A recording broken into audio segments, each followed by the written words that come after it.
Hey everybody, here we are. It's Tuesday, 3 o'clock, and we're in the woodworking wisdom workshops. I've just got wood turning on the brain. I keep calling it Wood Turning Tuesday, which of course it is Turning Tuesday. And one regular viewer, Melissa, likens this to a day at school. So this is exactly what it's going to be for me today. It's going to be the first time I've tried inside out turning. So this was a request from one of you guys back in, I think it was October time. Could we do some inside out turning?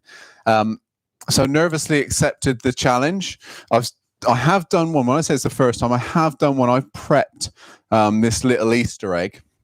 And my thoughts with this one is that we're going to drill a little hole down through, then we can hang it. So this is going to scream later on in the year Christmas decorations. So for now, I'm not allowed to mention the word again. So we're sticking to Easter. But this is one of the little inside out Easter eggs. So let's go above Ben. Maybe. Sorry, I haven't introduced the team. We've got Ben on camera and we've got Craig asking questions today. So there we are. That's the inside out bit. Okay, so it's a hollow egg with some turning on the inside. So we need to look at how we're going to do that. So we'll put that on to one side for the moment. I've done a little bit of preparation, of course. I'm not going to do a project like this without prepping. And one name I'm going to give you, if you're going to research inside out turning, because I haven't had any practice of this, a good name to look at would be Margaret Garrard. She's a fantastic wood turner from the UK, and she has specialised in this form of wood turning. So I've cheekily done research and looked at some of her work and some of the other things that are out there online and come up with this little demo for you. If you've done any of this before, fantastic. I'm talking to the people that have never had a go and maybe spark a little bit of interest in giving it a go yourselves. So what I've got now, I've got my mic in a funny angle here, and Ben's going to let me know if there's any distortion, because I want to wear a visor in a minute. Fairly large visor that's going to cover my face, because we've glued some pieces of timber together. And what I don't want to do is that if for the worst case scenario, everything comes apart, hits me in the face. I want to protect my nose, my teeth, my chin, and all those sorts of things. And if I just wear goggles, of course, I'm just protecting my eyes. So I need to be a little bit careful about that. So, Craig's here with a question. Very quick question. Oh, good afternoon, everyone. What was the name of that lady that does the inside out turning? Who was it? Margaret Garrard. I think that's how it's pronounced. Yeah. It's worth having a look. She's done some wonderful work. She's got her own website and everything. So yeah, check it out. So here I've got some no, I haven't. I've got that egg there. Sorry, that egg there was tulip. The pieces that I've got prepped up here are in lime in the UK, close to basswood in the US, but it's a really easy timber to work, a really nice one chosen by carvers all the time. And I've prepped up. So look, what we've got to do, we've got to turn the inside first. Then we'll invert it all around and turn the outside, so hence inside out turning. And if you have a look at these prepped up pieces, just above there, Ben, thank you. So you can see what I've done. Once we've turned the outside, split the pieces down, rejoined them on the inside, you can see what we're left with. Now, I've done two here, and the reason that I've done two is because the first one I prepped was this one, and I felt that this was quite a small area that I left, and I was a bit nervous about that. If something goes wrong, I want to back up. So I've done this one slightly chunkier. And I would certainly advise, if you're doing one of these for the first time, go big, go thick, go chunky first before you attempt something a little bit finer, a little bit more delicate. So what we're going to do, we're going to go straight into the thin one. If all goes well, fantastic. If not, we're going to revert back to the thicker one. Okay. But first of all, you need to see how we're going to get to that stage first. So here you go. So I'm going to put a visor on. So Ben, just quickly just turn that mic.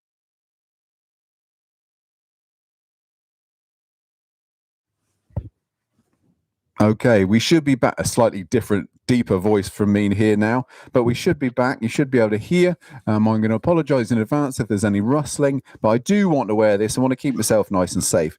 So what I've got, we've got our lime here, and I've basically started off, and I'll give you some measurements on this particular piece. Start small, though. Don't go too big. The measurements of timber that we've got here. So I've got 35 mil, which is just over. Well, not. It's actually about 1 3/8 inches. So I've got 4 of those pieces. Then we've glued them together, but the line in between. So that glue point needs to be sandwiching some card, and use something like cereal packet or blotting paper, that sort of stuff, to sandwich those pieces together. Make sure they're clamped really well. I've just used a PVA glue here. Make sure both sides of the paper or the card is nicely glued up. Clamp it together, leave it for whatever time your glue says leave it to set for. Now we can turn the inside shape. Then we're going to split it through. And obviously I can't wait for the glue to dry, hence the bits that I've already prepared. But we'll show you the next stage afterwards. So here we go. We're going to glue that up. Oh, sorry, we're going to turn the inside first. So I'm going to turn this regular turning speed. And notice one other thing here is the centers I'm using. I'm using 2 what we call Pro Drive, so bigger versions of this one. Okay, so this is a very, very large ring center. The ones I've got here actually on the lathe, they're bigger again. They're 21 mil. So they're just around about, a little bit bigger than 3/4 of an inch. So that's going to hold those pieces together as well.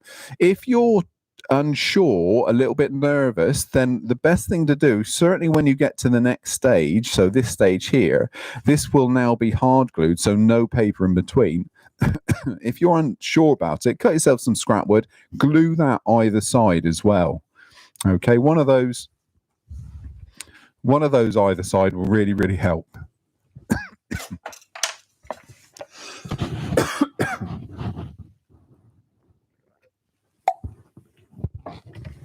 Okay. Oh, question before we start. We've got a quick question from Michael. Would CA glue be too brittle? Yes, CA glue wouldn't be any good at all.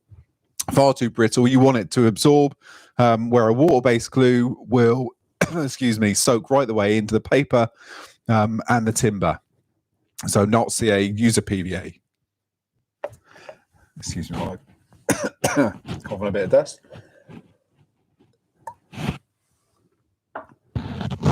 Okay, let's get started. Yeah, definitely not CA. We want it to be nice and stable. Okay, this particular one's a Type Bond 2.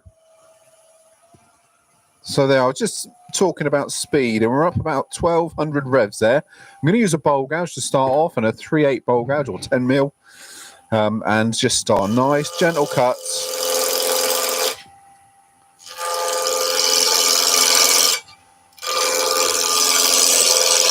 And it's surprising. It took me, well, it's still taking me a little bit of time to understand exactly what happens with what shape when you turn it around. And also, the depth to go. I've already mentioned that I went a little bit too deep on the first one, so I'm curious to see what happens.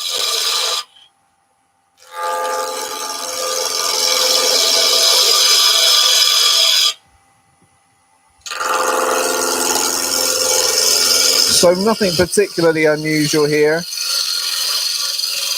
I would guess once you get into this, you can start working on different shapes. I'm just doing a very simple egg shape.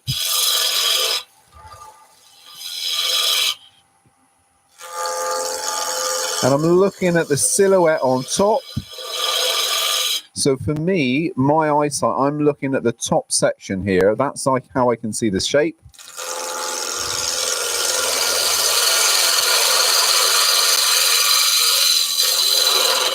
And you can keep it just a nice smooth cut, or you can put a little bead in the middle like I've done on one of those.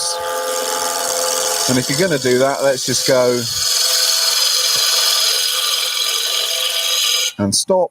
We'll come the same from the other side. And you can do as many of these as you want to.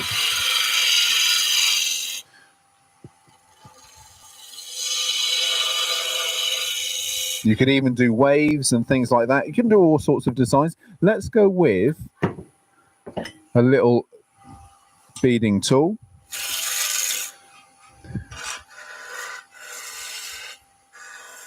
Being a little bit careful. I'm low with the tool rest at the moment. Ideally, I want to be a bit higher. Just going to round over a little bead.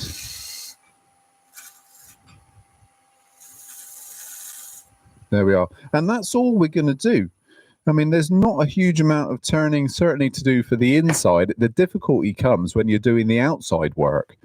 So look, that's what we got. Let me sand that, and I'm going to put some colour on. The reason I'd like to put some colour on is you can see the inside better. You know, once you put a coat of lacquer or something like that on, that will really boom. So you get that lovely contrast. So a little bit of dust extraction. If you've watched one of these videos before, you'll understand that the dust extractor shouldn't be heard over my microphone. We'll see. There we are. And I'm going to go, we'll start with a fairly coarse abrasive. I'm going to start with 100 grit and work my way through 150, 240, and then on to 400. You've got corners here, so you need to be a little bit careful. You're not going to catch your knuckles, your fingernails, that sort of stuff. So I'm supporting my arm here with my other hand.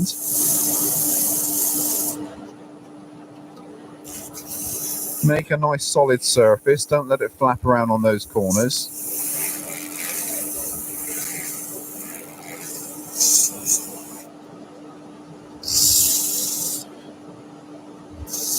And these are purely decoration. There's nothing functional. They are just a piece of decorative turning and fun, of course.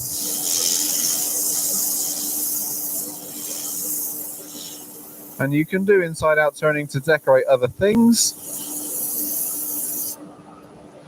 Make little decorations for, I know I keep referring back to Christmas, but so many of my pieces are Christmas based, but the tops of Christmas carousels, that sort of thing, that you often see split turning and inside out turning on those. There we are. Just being careful not to misshape any of this by lazy sanding. So I'm molding the paper to the shape, keeping my fingers, my knuckles, everything clear of those corners. So we're on a 240 grit now.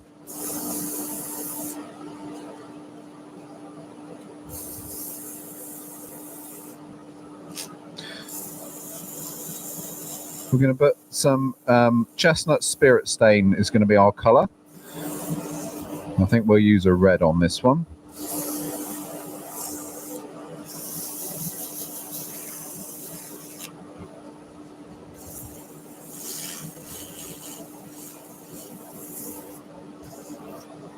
There we are, finally down to the 400 grit.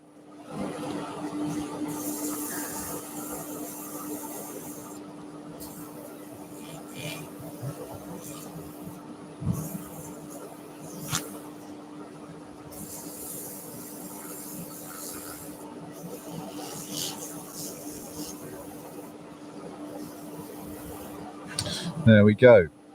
Let's have a look and see what we've got. There we are. If I'm honest, we could do a little bit more sand in there, but you know what? You don't need to see me stand here and sand. You get the idea. But what we've got there is a nice turned little cove, a sort of rough shape of an egg with a little bead in the middle. So we'll put some colour on. I've got my little mini compressor going, and let's choose a red.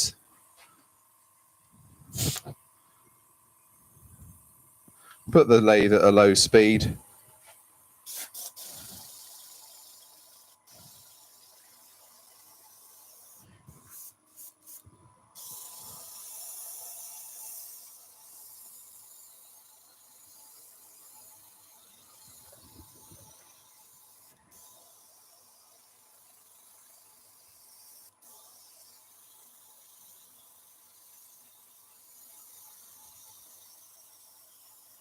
Let's have a quick look at that, see where we are. That'll do.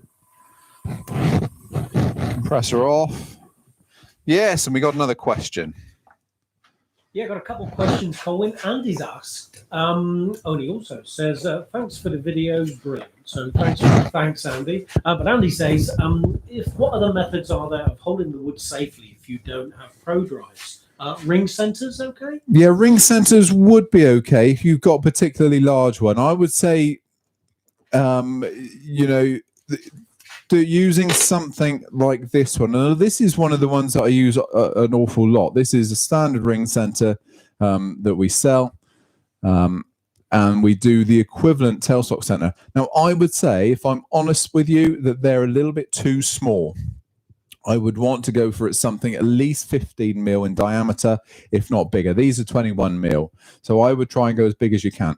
If you can't do that, now don't worry if you can't do that, because you can use, like I said earlier, you can use one of these. So just a scrap bit of timber. I would go for something like MDF or plywood being even better. Put that on the end. So basically cap both ends. Now, if you're doing this at this stage, so when you're turning the outside face, I would probably use something like some very short screws that just made it into the timber. Maybe a little bit of again, PVA with some card so you can split it away afterwards. But just, you know, something to make it nice and firm in each individual quarter. So not just on one section, it has to go into each of those pieces. Okay, each of those quarters to make it absolutely firm, and make sure you get dead center. So I would probably pop a hole in there, say 2 mil, so you could just guide it over your center point, because that's really important. That has to be dead centered. But that would help you, and then you could use whatever center you wanted to then. It wouldn't make any difference. Right, there we are. That's done. So what I'm going to do is just take that out of the tool, the lathe for a minute. We're going to pop in my platform. Now, the platform, I've spoken about these platforms so many times, but normally I use these for sanding and things like that. We're just going to quickly use it as a little workbench. I just want to split this down.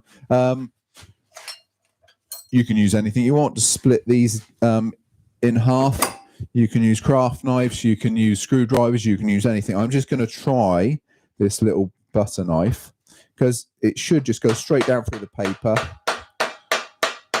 I'll get my screwdriver if it doesn't work. It's not too bad. And what's going to happen, we're going to have 4 equal quarters.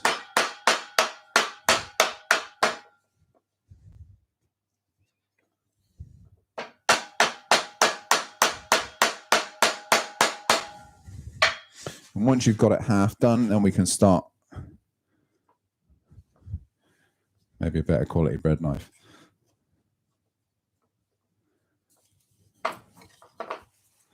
The other side as well.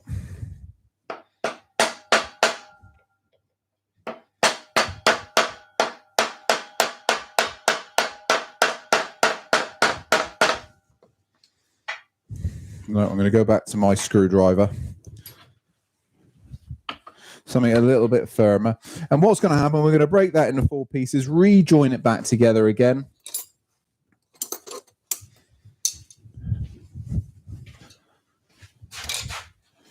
And away we go. So what camera are we on there, Ben? Overhead, if you could. That's better. Got one in.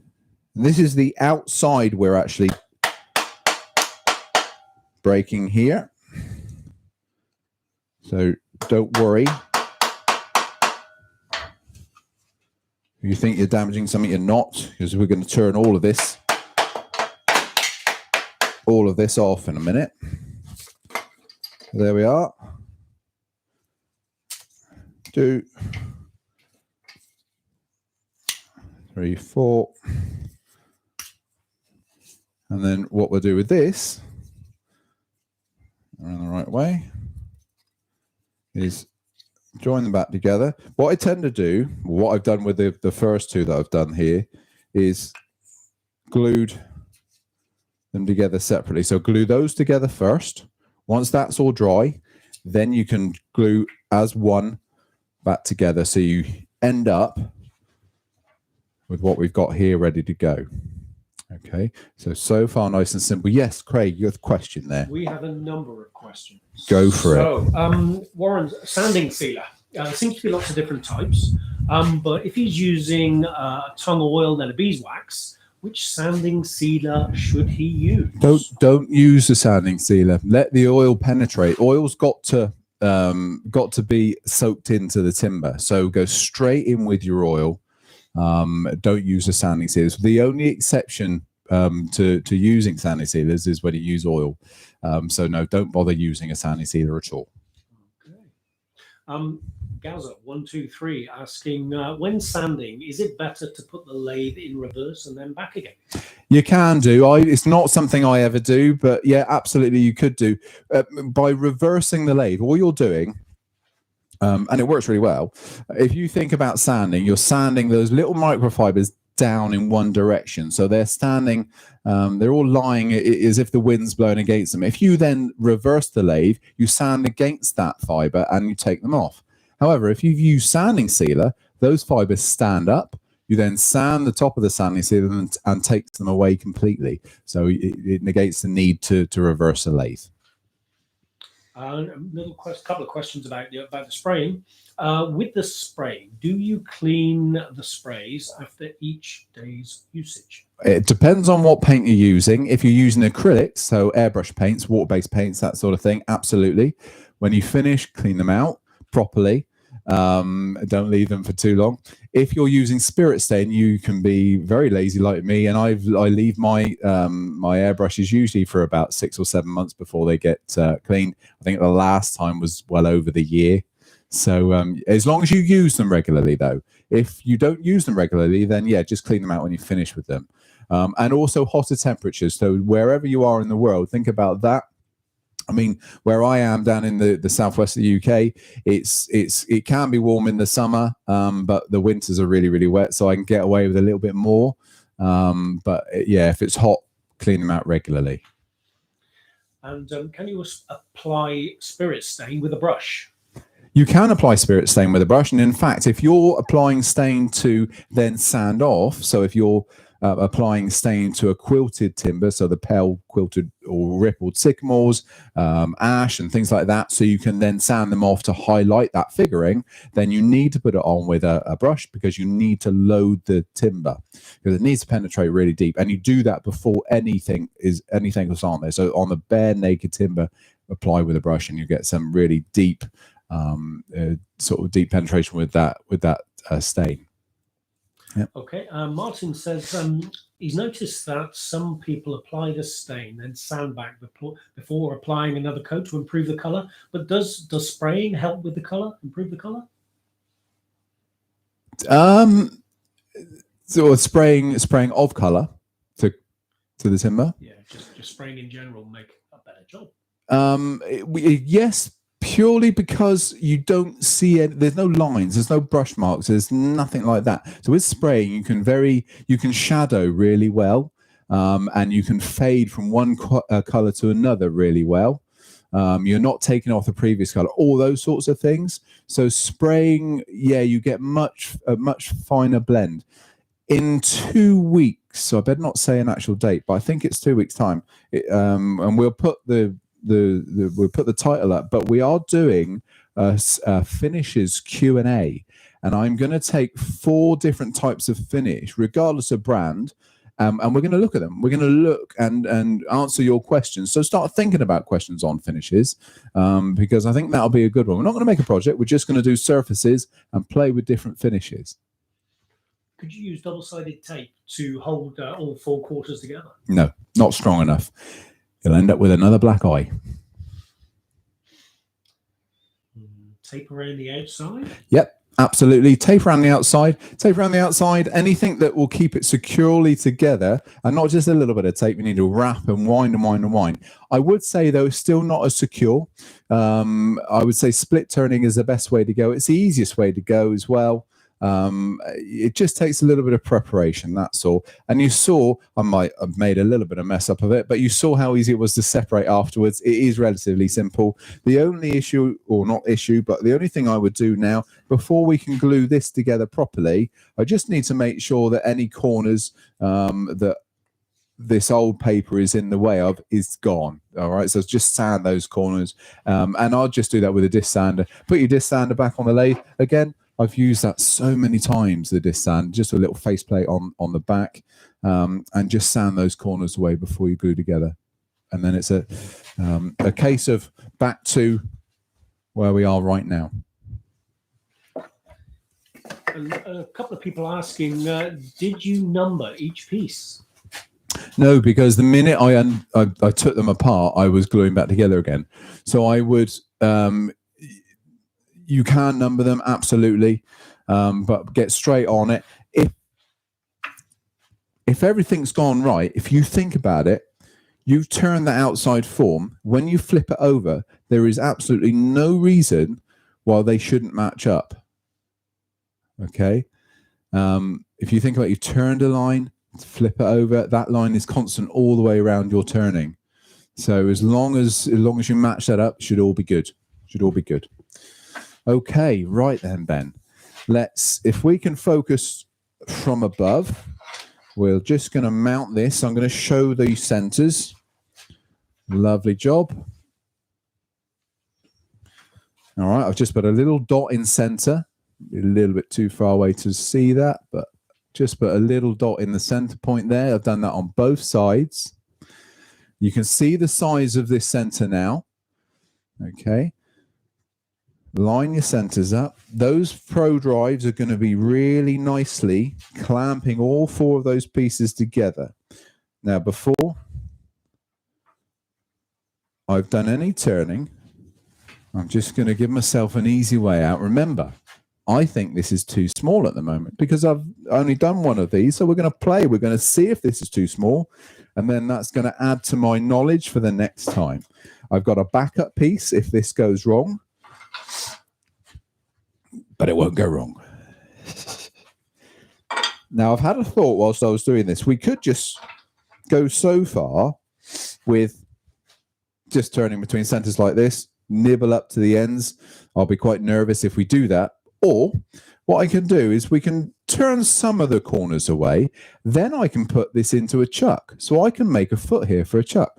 Turn most of the shape right down to the tiniest little end on the tailstock end, take the tailstock away, clean that up, then part off. Now, that would be far more efficient. I'm going to do the same sort of thing. I can do like a little egg shape.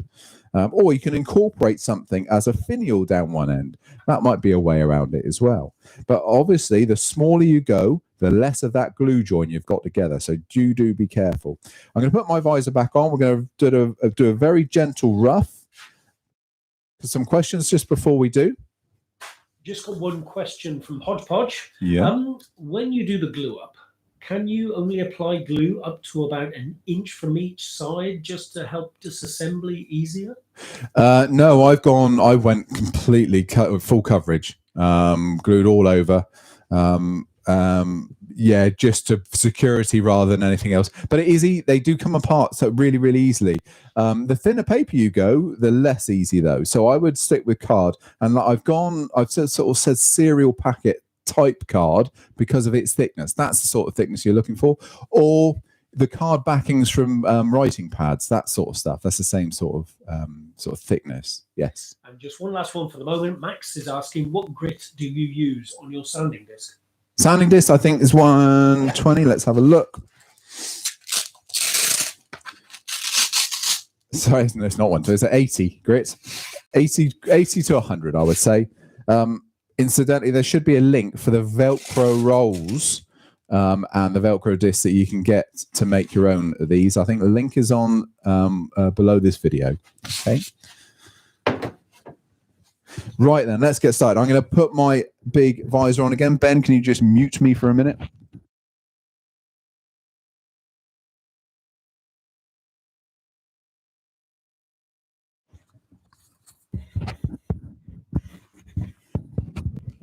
Okay, that's my Darth Vader voice come back. Are we all okay? Right then, here we go. So I'm going to put a little bit of pressure against that. Ben, just rave your hands, flap around like mad if it's making a horrible noise. It's probably a little bit loud, but we won't be like this for too long. So as soon as I turn the lathe on, I can now instantly see the shape of that internal. So I'm going to go really gentle. I don't really know what's going to happen. We'll find out together. So rough and gouge first. I've already sharpened the tools. Nice and gentle, skimming.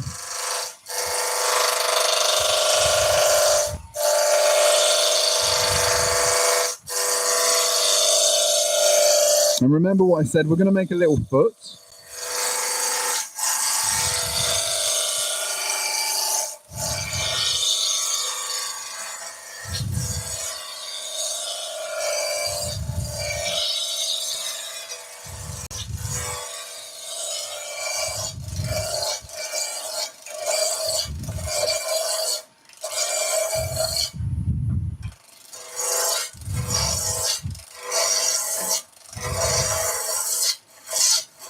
And what I'm going to do now is just size my foot to my C jaws.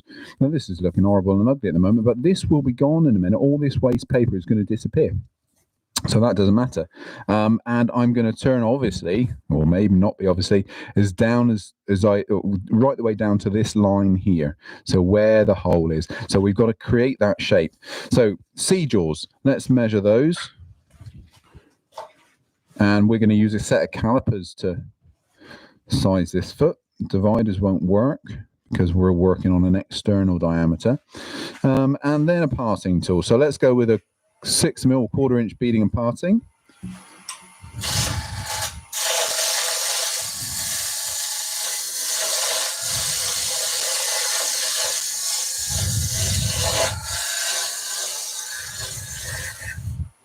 There we are, that's going to work. So now all I'm going to do is just swap over that hold method, get away from centers, get the chuck loaded, and then we can carry on doing a little bit of roughing.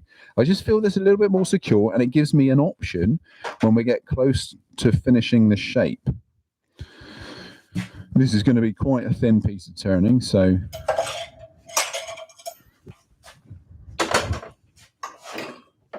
there we are. Chuck goes on, and it's the C jaws, like I said, we've got there. And that in itself is going to hold that end together. All right, I don't want to change my center, so I'm making sure that's lining up.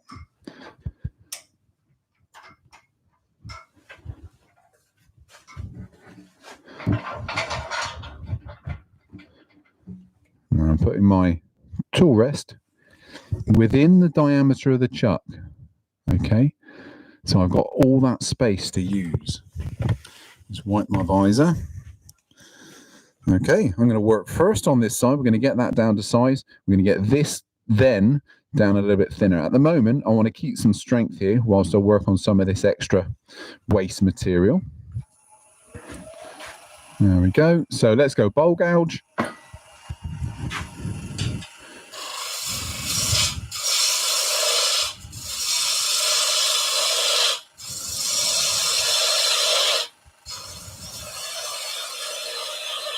Going to have a sneaky look inside.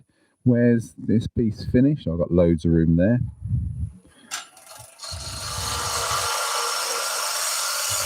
Instantly, I just feel a little bit more secure now we've got that in the chuck.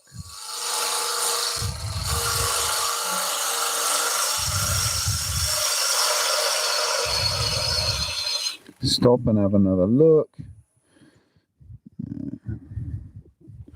We've got absolutely loads of space. So I think now I'm going to start working on the diameter again. So I'm going to use a skew cut with the bowl gouge.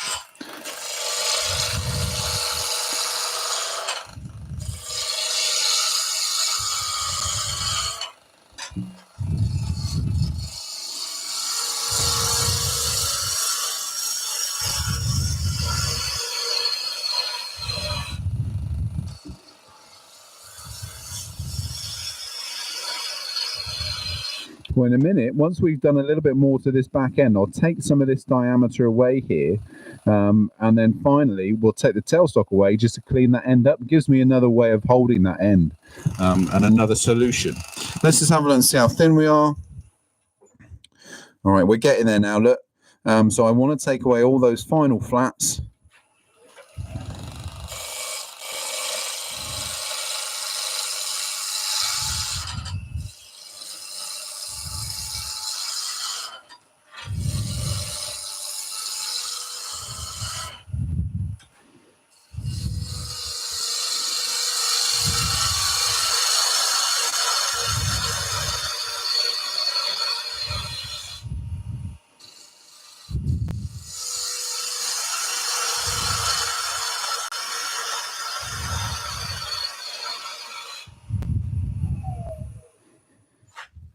There we are. We're nearly there. Literally just a couple of mil, less than a 1/16 to go. We are very thin.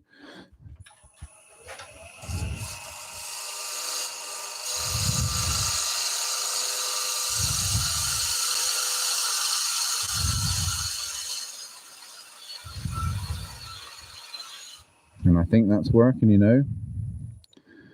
Yeah, that's good. So you can get an idea now of how this is done. There's a little bit of paper there. Do you know, I'm just going to sand that away. I'm not going to worry about that. I don't want to take any more off of that. And probably the same here. We're now start working on this back end.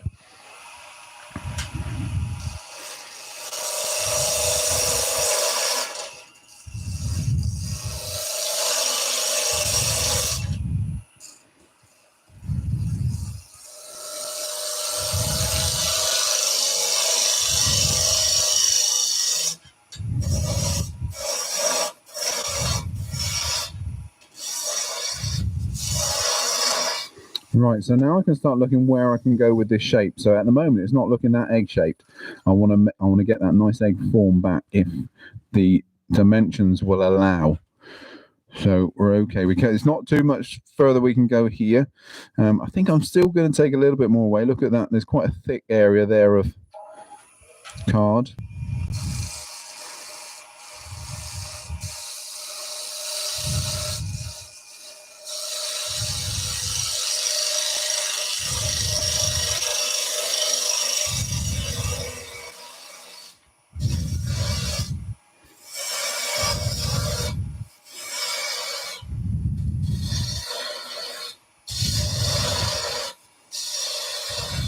Right, before I go too thin, what I'm going to do is take this away and then get rid of the tailstock so we can sand that area. I can't go any blunter on that end, so I'm losing my shape a little bit.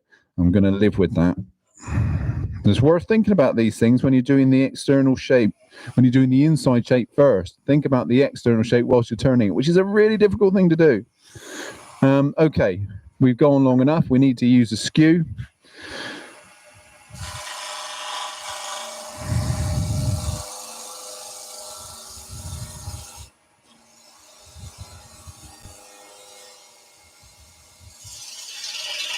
However, if you don't get on with the skew, I'd bypass it on a project like this.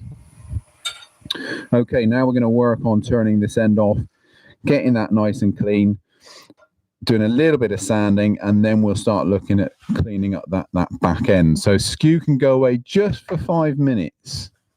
I'm going to get out a small 1/4-inch bowl gouge.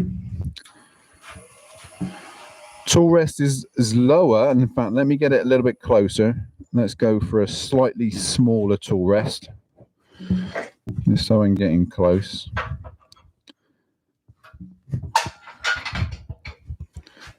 So I want to remove the tool rest altogether.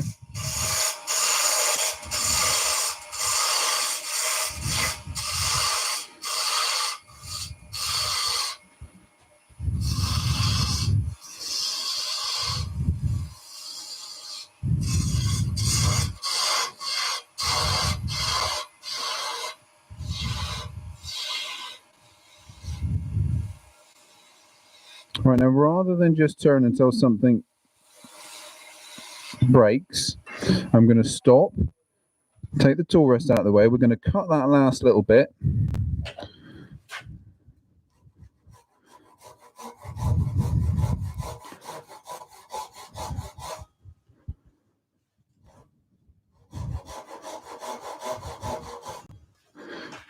Release the pressure. Gentle. There we go. Tool rest or tailstock can come right back out of our way. And we'll do the last little bit of turning very, very gently.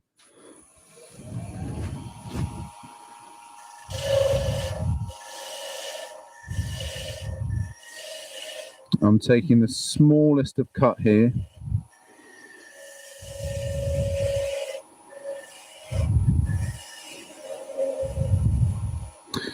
So the decorations we're doing here, little Easter decorations. At this stage, I would get your drill bit in the tailstock, and start drilling through there. So you can put your little bit of ribbon, bead on the inside, bit of ribbon coming up, and then hang him up. A little bit more off this headstock end.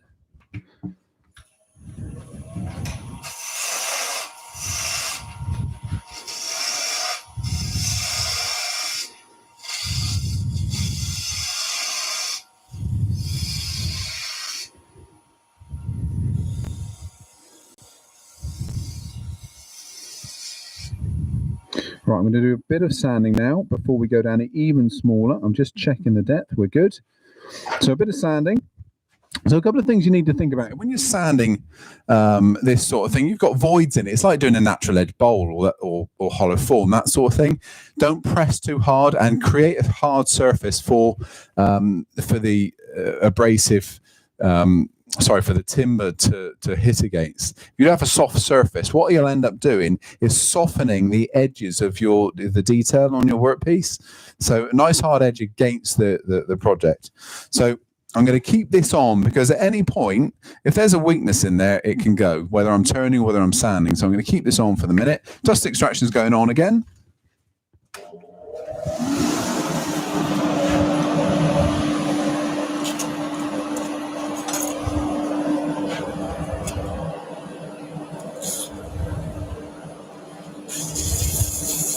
I'm also not putting too much pressure on, just being gentle. Starting off with 100 grit still though. I want to get rid of any of those nasties, turning lines, anything like that. So firming up the paper.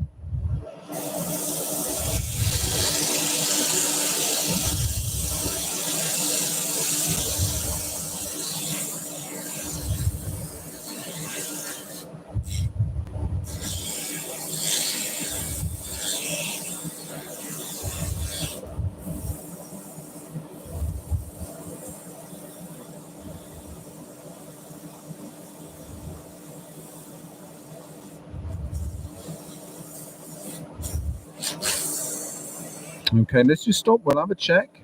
And what I'm checking for is to make sure that any turning lines, any nasties, any things that I don't like are gone. And I'm pretty happy with that. So we're going to move on to the 150 grit.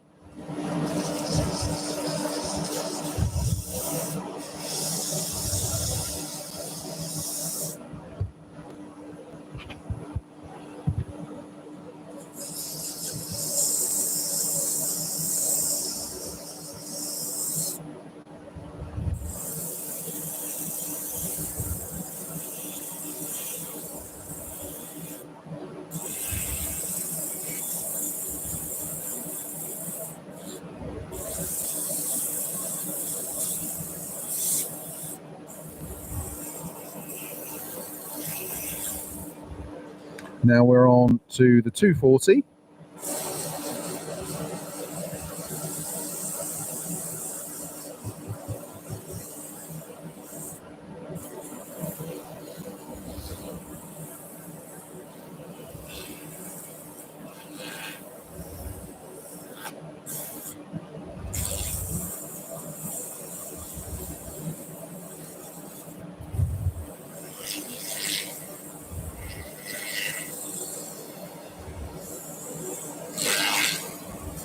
And then finally onto our nice fine 400 grit abrasive.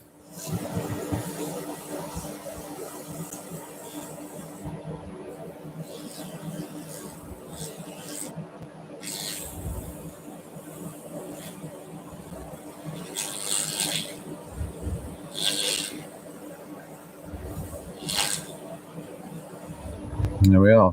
That will do. That will see us through. Remember, you know, this is your project. Spend as much time as it takes to make that finish really, really good.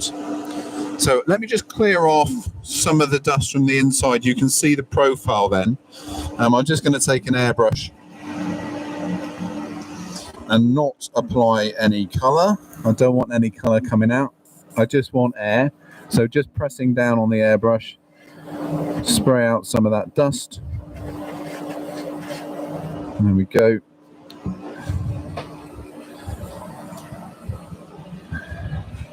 And then I'm just going to take the 400 grit. I've just noticed there's a couple of little stray fibres just in here. So I'm just going to very gently just tidy those up.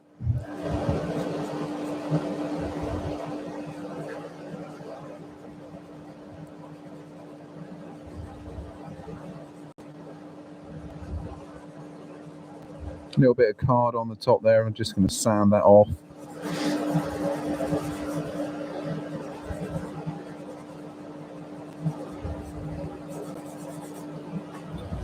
There we go.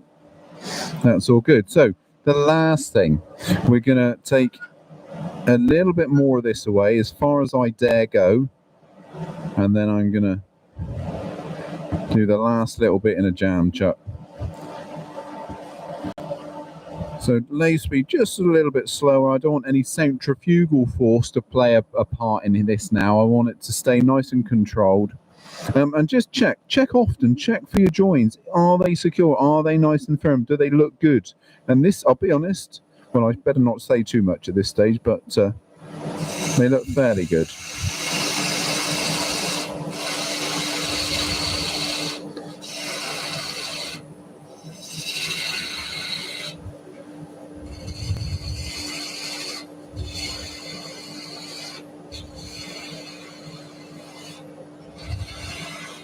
Let's go with a spindle gouge. The spindle gouge is a bit flatter, and because it's flatter, I can rub the bevel without bringing my handle round too far.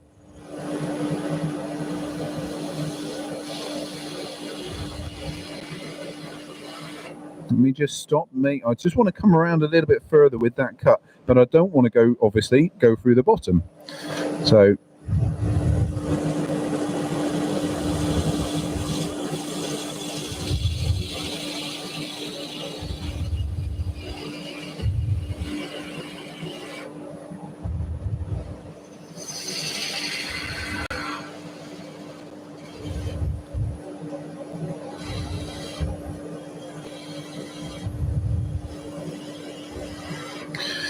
So now, if you're anything like me,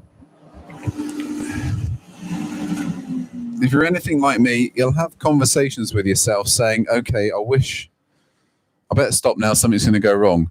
And then 5 minutes later, when things have gone wrong, you then tell yourself, oh, I wish I listened to myself and never made that last cut. I'm at that point now. I'm not going to do any more. I'm going to cut this off. We're going to invert it into a jam chuck and do the last little bit of tidying up. In your own workshop, when you haven't got people watching you, you might try and get away with a little bit more. But I've made the mistake so many times, I'd rather not do it whilst everyone's watching. Okay, so we're going to cut this one off. I want to leave myself a small amount of work as possible.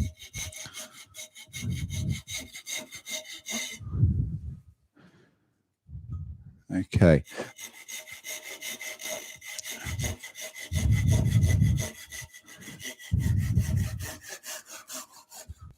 There we are. So all we need to do now, just above for a minute, Ben, thank you. All we need to do now is just take that last little bit off and do a little bit of sanding. So we're going to jam chuck it. Hopefully I've got a jam chuck the right size. Craig, yes? A question or two, actually. Yeah. Could you do the very same project with resin blanks?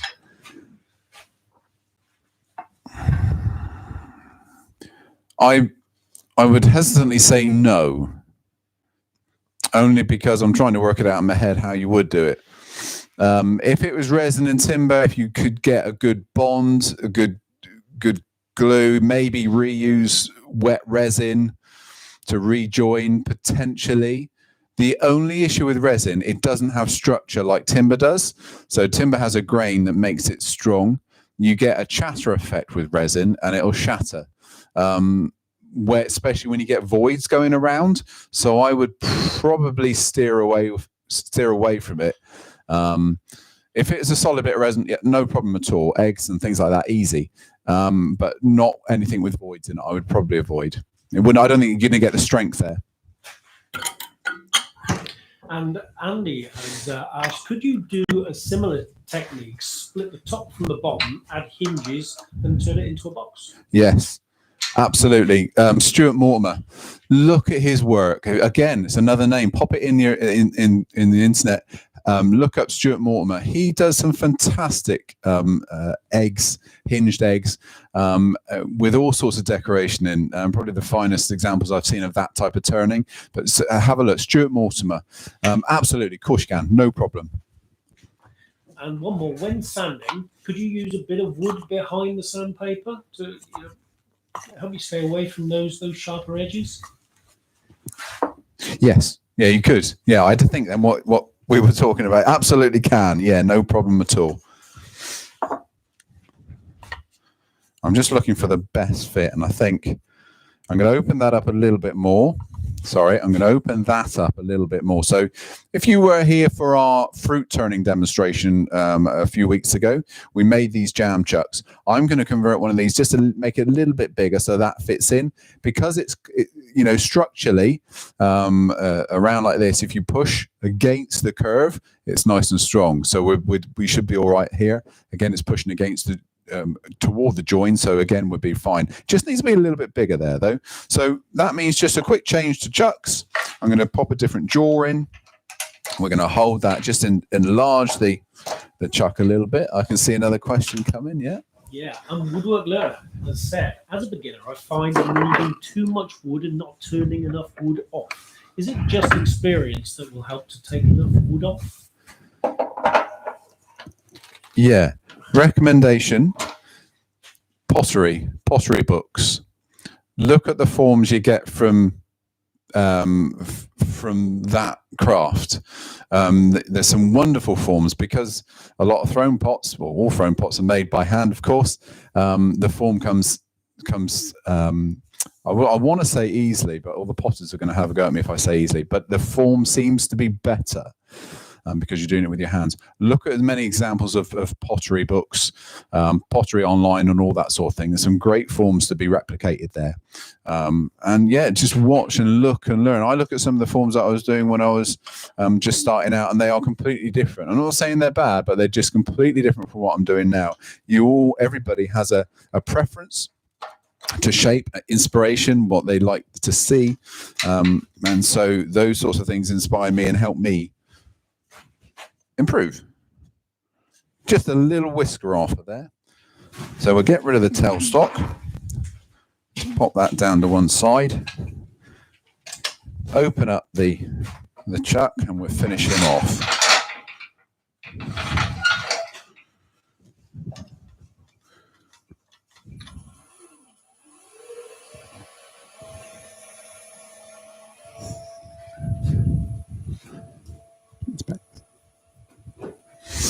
So I'm going to use 3/8 bowl gouge to do this. 3/8, 10 mil. Lovely. Just going to put some specs on whilst I'm doing this. And we'll just shave a little bit off.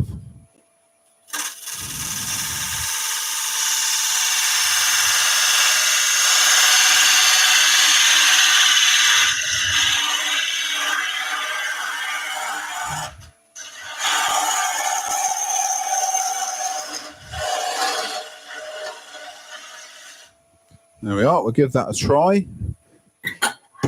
Maybe a little sand as well. Let's take out the shavings. Yeah, I think that's going to do it. A little bit of a sand.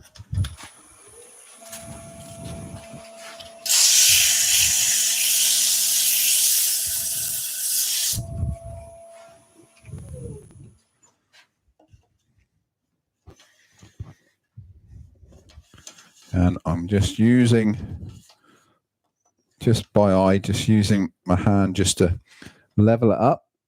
And then we finish with a couple of taps. I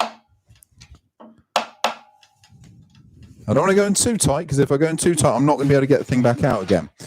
And the most gentlest of cuts here, I'm not turning a piece of fruit, a solid piece of material. Obviously, this is fairly fragile, fairly delicate. I don't want to put too much pressure on the workpiece. So down with a nice little 1/4 inch bowl gouge, get the speed up a little bit more, so less pressure on the workpiece, and just tickle that edge away.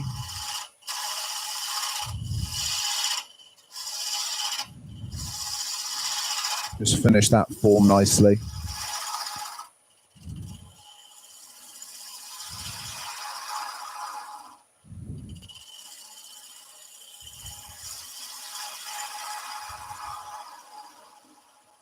Just watch that little nib in the middle. Sometimes you can, if you're trying to take too big a cut, you'll actually tear that little nib away, and it leaves a mark that you can't sand out.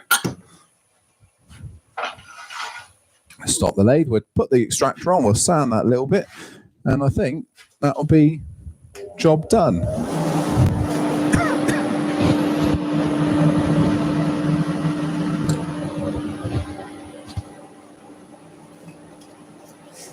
So, you know the form by now. We're starting with 100 grit, going to work to 150, 240, and then 400.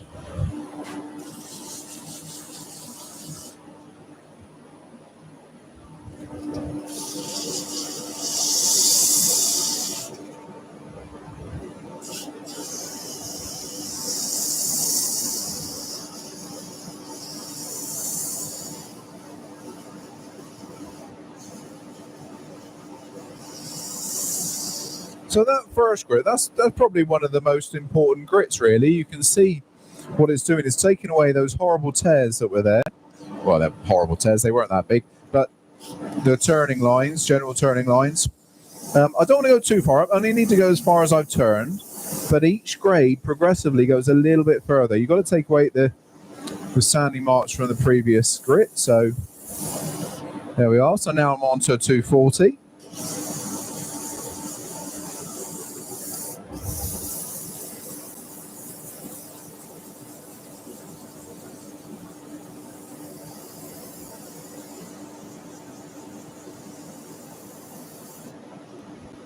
And then 400.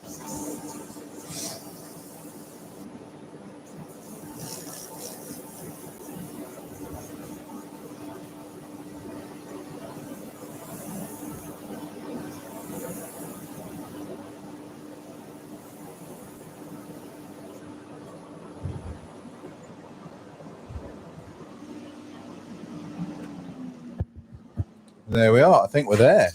Just going to take that off the lathe. We'll clean that up slightly. Let me take that out the chuck. So this is important. Again, if you've never saw the fruit making, have a look. It's quite a good video, I thought.